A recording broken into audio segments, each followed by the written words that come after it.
Hello friends, welcome to my YouTube channel. आज के video में हम बात करेंगे यहाँ पे जो न्यू वैकेंसी निकल के आई है यहाँ पे, जैसे कि इंडिया स्पेस रिसर्च ऑर्गेनाइजेशन की तरफ से एडवर्टाइजमेंट नंबर यहाँ पे जैसे कि VSSC 33 टू डेट यहाँ पे 29 मार्च 2025 को देखने को मिल जाएगा। इसके बाद यहाँ पे आपको जैसे कि क्रिशुअल डेट ऑफ एलिजिबिलिटी यहाँ पे दिया हुआ है 5 अप्रैल 2025, और इसका ओपनिंग डेट हो स्टार्टिंग हो जाएगा 1 अप्रैल 2025 को, और इसका लास्ट डेट रहेगा 15 अप्रैल 2025 को। इसका आप tentative date of return test यहाँ पे अनाउंस करेंगे इनके वेबसाइट पे। इसके बाद यहाँ पे invite application for the following post, अलग अलग पोस्ट के हिसाब से यहाँ पे आपको वैकेंसी देखने को मिलेगा। पोस्ट एंड पे लेवल आपका जैसे कि असिस्टेंट यहाँ पे दिया रहेगा। नंबर ऑफ पोस्ट यहाँ पे 2 है, जैसे कि रिजर्व फॉर जनरल और ओबीसी एक एक पोस्ट है। Essential qualification for the post यहाँ पे ग्रेजुएशन विथ मिनिमम 60% मार्क आपका होना चाहिए यहाँ पे। इसके बाद on a 10 point scale as a declared by any recognised university, the candidate should have a complete graduation within the duration of the course as prescribed by the university. इसके बाद यहाँ पे सेकंड में Hindi type writing speed 25 word per minute on computer पे होना चाहिए, और computer knowledge आपके पास होना चाहिए। और यहाँ पे जैसे कि knowledge of English type writing का भी आपके पास होना चाहिए। इसके बाद फिजिकल रिक्वायरमेंट आपका जी ये दिया रहेगा। नेचर ऑफ जॉब आपका क्या रहेगा, Hindi typing and drafting of letter and notes, organising various training programme and functions, maintenance of files, record keeping, preparation of roster, entry in register, ये आपका दिया रहेगा। इसके बाद यहाँ पे लाइट व्हीकल ड्राइवर के लिए दिया रहेगा। अब ये वाला क्वालिफिकेशन जैसे कि पास होना चाहिए SSC matric 10th, must possess valid LVD जैसे कि लाइसेंस होना चाहिए, 3 ईयर एक्सपीरियंस होना चाहिए एज लाइट व्हीकल ड्राइवर के लिए। यहाँ पे जैसे कि वैकेंसी टोटल 5 है, जनरल में 2 है, ओबीसी में 2 है, और ईडब्ल्यूएस इकोनॉमिक वीकर सेक्शन में 1 है। आपका नेचर ऑफ जॉब क्या रहेगा, ये सब दिया रहेगा। हैवी व्हीकल ड्राइवर के लिए भी दिया रहेगा 10 पास है, और एचबीडी लाइसेंस आपके पास होना चाहिए, मस्ट वैलिड है, पब्लिक सर्विस से बैच आपके पास होना चाहिए। इसका क्या प्रोसीजर रहेगा, ये सब दिया रहेगा। नेचर ऑफ जॉब क्या रहेगा, ये सब दिया रहेगा। इसके बाद यहाँ पे आपका अलग अलग फायरमैन ए के लिए भी आपके क्या क्वालिफिकेशन चाहिए, ये सब दिया रहेगा। एसएससी पास, एसएससी एलसी आपके पास रहना चाहिए। Should satisfy the prescribed physical fitness, आपके पास फिजिकल फिटनेस होना चाहिए, and physical efficiency test standard. Nature of job क्या रहेगा, ये सब दिया रहेगा। आपका कुक का भी दे 10th पास होना चाहिए, 5 ईयर एक्सपीरियंस होना चाहिए, similar capacity as a cook in a well established hotel और कैंटीन में। इसके बाद ये जो इन्फॉर्मेशन है आपका, एज लिमिट आपका क्या रहना चाहिए, ये सब दिया रहेगा। यहाँ पे पोस्ट नंबर यहाँ पे दिया रहेगा। ये जो नोटिफिकेशन में आपको जितना इन्फॉर्मेशन इम्पोर्टेंट जो भी इम्पोर्टेंट था मैंने आपको बता दिया है। आपको ये जैसे कि फुल नोटिफिकेशन आपको डिस्क्रिप्शन में प्रोवाइड करा दूंगा। इसके बाद डिस्क्रिप्शन में ही आपको फॉर्म लिंक आपको प्रोवाइड कराऊंगा। जैसे आप यहाँ पे लिंक पे आप क्लिक करेंगे जो मैंने आपको डिस्क्रिप्शन में दिया रहेगा, इसके बाद यहाँ पे आपको ऐसा वेबसाइट आपका ओपन हो जाएगा। वेबसाइट ओपन होने के बाद यहाँ पे आपको जैसे कि फुल नेम आपका लिखना रहेगा। इसके बाद यहाँ पे आपको पोस्ट नेम आप जिस भी पोस्ट ले आप आवेदन कर रहे हो वो आपके पास क्वालिफिकेशन आपके पास होना चाहिए।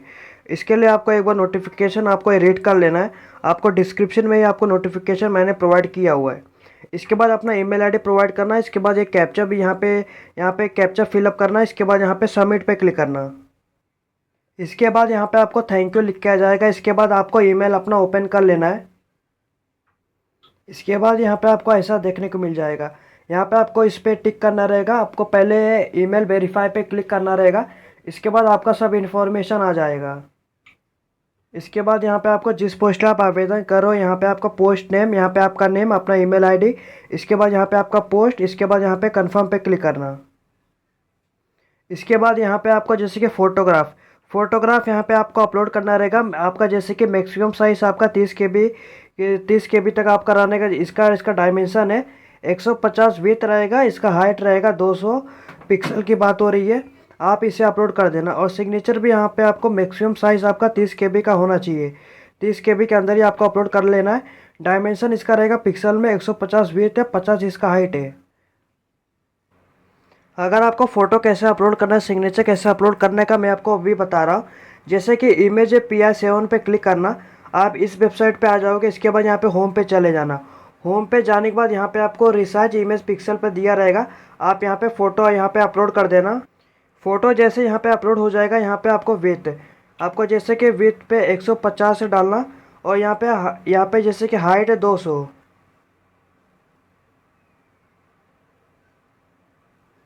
हाइट 200। और यहाँ पे कंप्रेस इमेज पे जैसे कि यहाँ पे आपको 30 के नीचे यहाँ पे आपको डालना रहेगा। यहाँ पे आप 25 लिखना। 25 लिखने के बाद जेपीजी के फॉर्म में यहाँ पे आपको रिसाइज इमेज पे क्लिक करना। जैसे आप यहाँ पे रिसाइज इमेज पे क्लिक करेंगे, आप यहाँ पे आपका फ़ोटो तैयार हो जाएगा। इसके बाद यहाँ पे डाउनलोड पे क्लिक करना। जैसे आप यहाँ पे डाउनलोड अगेन पे क्लिक करेंगे, आपका ये डाउनलोड हो जाएगा। इसके बाद यहाँ पे आप सिग्नेचर का भी रिसाइज अनदर इमेज पे क्लिक करना। यहाँ पे आप सिग्नेचर अपलोड कर देना। यहाँ पे आप सिग्नेचर अपलोड कर देंगे। यहाँ पे आपको जैसे कि विड्थ पे 150 से लिखना रहेगा, विड्थ पे 150 और हाइट पे आपको जैसे कि 50 लिखना। इसके इसके बाद यहाँ पे आपको 25 सिलेक्ट करना जेपीजी के फॉर्म में। इसके बाद यहाँ पे रिसाइज इमेज पे क्लिक करना। जैसे आप यहाँ पे रिसाइज इमेज पे क्लिक करेंगे, यहाँ पे आपका 24 KB का यहाँ पे जैसे कि डाउनलोड हो जाएगा। इसे डाउनलोड अगेन पे क्लिक करना। जैसे यहाँ पे आपका डाउनलोड हो जाएगा, अब इसे वहाँ पे अपलोड कर देना। जैसे यहाँ पे आपका सब अपलोड हो जाएगा, यहाँ पे आपका इनवैलिड नहीं बताएगा, ये आपका करेक्ट फॉर्म है। इसके बाद यहाँ पे अपलोड फ़ोटो सिग्नेचर पे क्लिक करना। इसके बाद यहाँ पे लिख के आया please click okay button upload of document और नो मॉडिफिकेशन आफ्टर अपलोड। अगर आपका कुछ गलती हुआ रहेगा करेक्ट कर लेना। इसके बाद यहाँ पे आप करेक्शन नहीं कर पाओगे। अगर आपका सब सही रहेगा, यहाँ पे ओके पे क्लिक करना। इसके बाद आप इस वेबसाइट पे आ जाओगे। इसके बाद आपको personal detail, contact detail, qualification detail और अदर डिटेल फिलअप करना रहेगा। यहाँ पे आपको जैसे कि आपका फुल नेम आपको लिख देना है। इसके बाद यहाँ पे अपना फादर्स नेम लिखना। फादर्स नेम लिखने के बाद यहाँ पे आपको अपना डेट ऑफ बर्थ जैसे कि डेट ऑफ बर्थ चूज़ कर लेना। यहाँ पे अपना डेट ऑफ बर्थ चूज़ कर लेना। यहाँ पे इसके बाद मंथ चूज़ करना। इसके बाद अपना डेट चूज़ कर लेना। जैसे आप हो जाएगा, इसके बाद यहाँ पे आपको अपना जेंडर सेलेक्ट कर लेना है। आपका नेशनलिटी में इंडियन सेलेक्ट करना। इसके बाद रिजर्व कैटेगरी, आप जिस भी कैटेगरी के हो, अगर आप जनरल या ओबीसी जो भी है तो आप यहाँ पे सिलेक्ट कर लेना। इसके बाद अगर आप PWBD आते हो तो ये सब आप दे देना, अपने हिसाब से सिलेक्ट कर लेना। अगर नहीं हो तो यहाँ पे नॉट एप्लीकेबल पे क्लिक करना। अगर आप यस पे क्लिक करते हो, जैसे कि यहाँ पे आपको टाइप ऑफ डिसेबिलिटी सिलेक्ट कर लेना है। अगर नहीं है तो यहाँ पे नॉट एप्लीकेबल पे क्लिक करना है। इसके बाद अगर आप एक्स सर्विसमैन हो तो यस पे क्लिक करना है। यहाँ पे टाइप ऑफ आपका जैसे कि पीरियड को कितने ईयर का आपने किया, सर्विस दिया, 1 ईयर, 2 ईयर, 3 ईयर। अगर नहीं है तो यहाँ पे नो पे क्लिक करना। करंट, अगर आप करंटली एम्प्लॉय हो किसी गवर्नमेंट ऑर्गेनाइजेशन में तो यहाँ पे यस पे क्लिक करना। यहाँ पे आपको जैसे कि कितने पीरियड के लिए आप सर्विस दे रहे हो, 1 ईयर, 2 ईयर, 3 ईयर, जो भी रहेगा आप यहाँ पे दे देना। अगर नहीं है तो यहाँ पे नो पे क्लिक करना। इसके बाद यहाँ पे आर यू है मैच्योरिटी स्पोर्ट्स कैंडिडेट, अगर आप स्पोर्ट कैंडिडेट हो तो यस पे क्लिक करना, नहीं तो यहाँ पे नो पे क्लिक करना। इसके बाद यहाँ पे आपको नेक्स्ट पे क्लिक करना है। जैसे आप नेक्स्ट पे क्लिक करते हो, यहाँ पे आपको कॉन्टैक्ट डिटेल आपको देना रहेगा। यहाँ पे आप नियरेस्ट रेलवे स्टेशन, आपके पास जो भी जैसे कि रेलवे स्टेशन आता है वो यहाँ पे आप जैसे दे देना। इसके बाद यहाँ पे आपको एड्रेस ऑफ करस्पॉन्डिंग, मतलब आप जहाँ पे रह रहे हो, आपको अपना जैसे कि एक्चुअल डेटा फिलअप करना रहेगा। अगर डेटा कुछ भी मिसमैच होता है तो आपका फॉर्म रिजेक्ट हो जाएगा। इसके बाद यहाँ पे जैसे कि एड्रेस 1, एड्रेस 2, लिंक 1, लिंक 2 में आपको पूरा एड्रेस, सिटी आपको कौन सा, ये आप यहाँ पे आपको देना रहेगा। इसके बाद यहाँ पे आपको पिन कोड यहाँ पे आप दे देना। आप आपका पिन कोड क्या है। इसके बाद आपका स्टेट क्या है, आपका कौन से स्टेट से बिलोंग करते हो। इसके बाद यहाँ पे आपको जैसे कि मोबाइल नंबर आपको देना रहेगा। मोबाइल नंबर देने के बाद यहाँ पे आपको जैसे कि फॉर रिसीविंग SMS अलर्ट, इसके बाद जैसे कि एग्जांपल तौर पे दिया हुआ है, आपको यहाँ पे आपका मोबाइल नंबर देना रहेगा। और यहाँ पे आपको परमानेंट एड्रेस, अगर आपका दोनों परमानेंट एड्रेस और करस्पॉन्डिंग एड्रेस दोनों डिफरेंट है तो यहाँ पे अलग अलग फिलअप करना। अगर दोनों का सेम है तो यहाँ पे जैसे कि यहाँ पे आपको मोबाइल नंबर लिख के इस बॉक्स पे टिक करेंगे, आपका ऑटोमेटिक डेटा फिल हो जाएगा। इसके बाद यहाँ पे आपको नेक्स्ट पे क्लिक करना रहेगा। इसके बाद यहाँ पे आपको क्वालिफिकेशन डिटेल यहाँ पे आपको देना रहेगा। जैसा कि यहाँ पे स्कूल एजुकेशन डिटेल यहाँ पे आपको 10th का देना रहेगा। ईयर ऑफ पासिंग आपका कब का था ये आप यहाँ पे दे देना। इसके बाद यहाँ पे आपका कौन सा सिलेक्टेड, आपका कौन सा बोर्ड था, आप जैसे कि यहाँ पे state board, CBSE board, ISC board, आपका जो भी बोर्ड था ये आप दे देना। इसके बाद आपका परसेंटेज था या सीजीपीए में था, आप दोनों में से कोई आपका जो भी रहेगा यहाँ पे आपको दे देना। आपको टोटल परसेंटेज कितने मार्क का था वो यहाँ पे आप लिख देना आउट ऑफ 100। इसके बाद यहाँ पे क्वालिफिकेशन नेम आपको जैसे कि दे देना। यहाँ पे आपका कौन सा, जिस भी पोस्ट लिए आप अप्लाई कर रहे हो उस पोस्ट लिए आपको क्वालिफिकेशन एक बार देख लेना। नोटिफिकेशन में आपको नोटिफिकेशन में डिस्क्रिप्शन में लिंक दिया हूँ, वहाँ से आप देख सकते हो। इसके बाद आपका कौन सा ग्रेजुएशन है ये आप सिलेक्ट करना। ईयर ऑफ पासिंग आपका कब का था वो यहाँ पे सिलेक्ट करना। इसके बाद डिसिप्लिन में आपका कौन, इंग्लिश हिंदी आपका कौन सा था।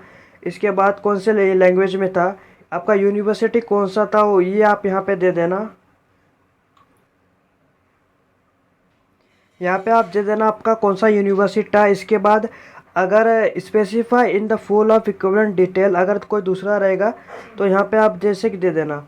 इसके बाद name of the course name as a certificate graduation में आपका जैसे कि कौन सा, यहाँ पे आपको जैसे कि लिख देना। इसके बाद यहाँ पे आपको परसेंटेज आपका कौन सा था, परसेंटेज सीजीपी। इसके बाद यहाँ पे आउट ऑफ कितना परसेंटेज आया था आपको ये यहाँ पे आपको सिलेक्ट कर देना है। आपका यूनिवर्सिटी रैंक क्या था यहाँ पे जैसे कि यहाँ पर सिलेक्ट कर देना।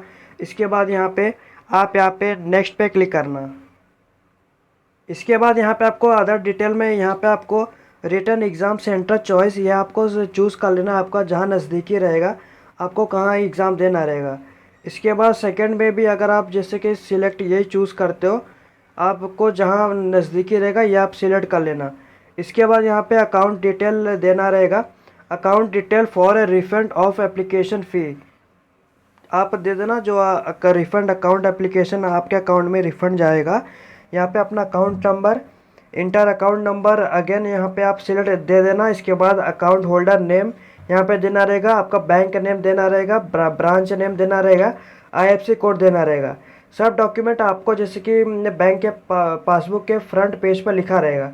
टोटल एक्सपीरियंस आपका कितना है जैसे कि ये आप सिलेक्ट करना यहाँ पे, और आपका ईयर दे देना। यहाँ पे जैसे कि एक्सपीरियंस नहीं है तो यहाँ पे जब 0 सिलेक्ट करना, यू एंटर एक्सपीरियंस एज 0। इसके बाद यहाँ पे एनी अदर रिलेवेंट रहेगा तो यहाँ पे फिलअप कर देना। If selected minimum time required to join यहाँ पे मेंशन कर देना। Do you opt for a writing test interview as in Hindi और no. Do you agree with the term and condition, अगर आप एग्री रहेंगे तो यस पे क्लिक करना। इसके बाद यहाँ पे आई एग्री पे क्लिक करना। इसके बाद यहाँ पे सबमिट पे क्लिक करना रहेगा। इसके बाद यहाँ पे आपको प्री रिव्यू एप्लीकेशन आपका चालू हो जाएगा। आप अच्छे से एक बार रीड कर लेना आपने क्या क्या इन्फॉर्मेशन फिलअप किया है। अगर आपका सब सही रहेगा यहाँ पे कंफर्म है सबमिट पे क्लिक करना। जैसे आप यहाँ पे सबमिट पे क्लिक करते हो यहाँ पे आपको मेक पेमेंट आपको करना रहेगा। मेक पेमेंट करने के लिए इस पर क्लिक करना। इसके बाद यहाँ पे आपको इसके पहले आपको मोबाइल नंबर जिसके रजिस्टर करना रहेगा। वेरीफाई ओटीपी पे क्लिक करना। आपके मोबाइल नंबर पे एक ओटीपी जाएगा, ओटीपी फिलअप करके आपका मोबाइल जैसे कि यहाँ पे रजिस्टर हो जाएगा। इसके बाद यहाँ पे आपको मेक पेमेंट पे क्लिक करना रहेगा। जैसे कि मेक पेमेंट पे आप क्लिक करेंगे, आप net banking, debit card, credit card, UPI द्वारा आप आसानी से पेमेंट कर पाएंगे। पेमेंट करने के बाद जैसे आपका पेमेंट सक्सेसफुल हो जाएगा, इसी वेबसाइट पे दोबारा जाना। इसके बाद यहाँ पे आपको जैसे कि print application form after making payment पे क्लिक करना। आपको जैसे कि पीडीएफ पे आप इसका प्रिंट आउट अच्छे से निकाल के रख देना। इसके बाद हमारा जैसे कि कंप्लीट हो चुका है कैसे step by step form fill up करते हैं। अगर आपको कोई भी दिक्कत आता है, कोई भी डाउट आता है फॉर्म फिलअप करने में, कमेंट में पूछ लेना। विद इन फ्यू आवर मैं आपको पूरी कोशिश करूँगा रिप्लाई करने की। और अगर आपको ये वीडियो अच्छा लगा तो लाइक शेयर सब्सक्राइब करिए, चैनल को फॉलो करिए। धन्यवाद।